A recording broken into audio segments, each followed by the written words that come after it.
Je pense que le 18 janvier au soir, on pensait tous que le football africain ne pouvait pas tomber plus bas. De toute évidence, on s'était trompé. Parce que cette décision de la CAF, en fait, d'attribuer le titre de champion d'Afrique au Maroc, c'est la pire chose qui pouvait arriver au football africain. Parce qu'on est dans un contexte un peu bizarre. La CAN a été déplacée ou va être déplacée à 4 ans.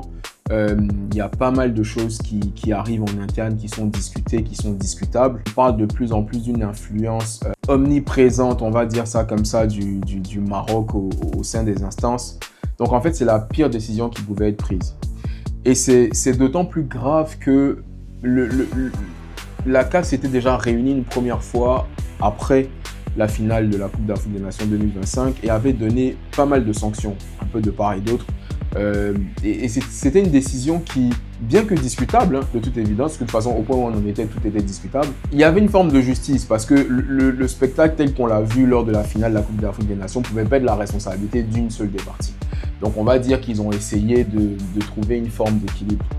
Et s'ils se sont réunis aujourd'hui, c'est parce que le Maroc a fait appel de cette décision. Ils ont contesté cette décision en disant que le règlement n'avait pas été respecté. Donc, venir attribuer aujourd'hui le titre de champion d'Afrique au Maroc dans un tel contexte, c'est donner du grain à moudre à tous ceux qui disent que le Maroc tient la CAF, que le Maroc a une influence trop grande, que l'arbitrage, qui a été au cœur de nombreuses polémiques durant la Coupe d'Afrique des Nations, était fait de sorte à ce que le Maroc gagne. En fait, c'est pourrir l'image de la compétition, c'est pourrir la neutralité, c'est pourrir l'équité. En fait, c'est tout remettre en cause.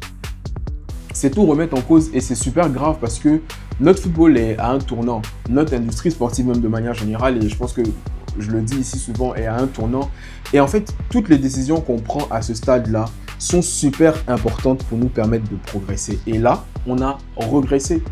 C'est-à-dire qu'on a fait un bon, je sais pas, à 100 ans en arrière, je vais exagérer un peu, mais on a regressé. C'est-à-dire qu'on perd en crédibilité. Notre football perd en crédibilité. La compétition même perd en crédibilité. La compétition perd en crédibilité. Et là, je vais peut-être un peu me répéter, mais on est passé d'une Coupe d'Afrique des Nations en Côte d'Ivoire qui avait été un succès total. Et là, je ne le dis pas en tant qu'Ivoirien, mais je suis très objectif, à une Coupe d'Afrique des Nations au Maroc où il y a trop de polémiques. Et donc, ça va être ça, la conclusion de cette Coupe d'Afrique des Nations au Maroc. Ça va être le Maroc champion d'Afrique sur tapis vert parce que le Sénégal n'a pas respecté l'article 82 et l'article 84. Sérieusement. Après le spectacle qu'on a vu, ça va être ça la conclusion. Je trouve que c'est déplorable. Ça fait beaucoup trop de choses en si peu de temps et c'est vraiment dommage pour notre football. C'est regrettable. On était parti pour avoir la CAN du siècle. Finalement, c'est le fiasco du siècle.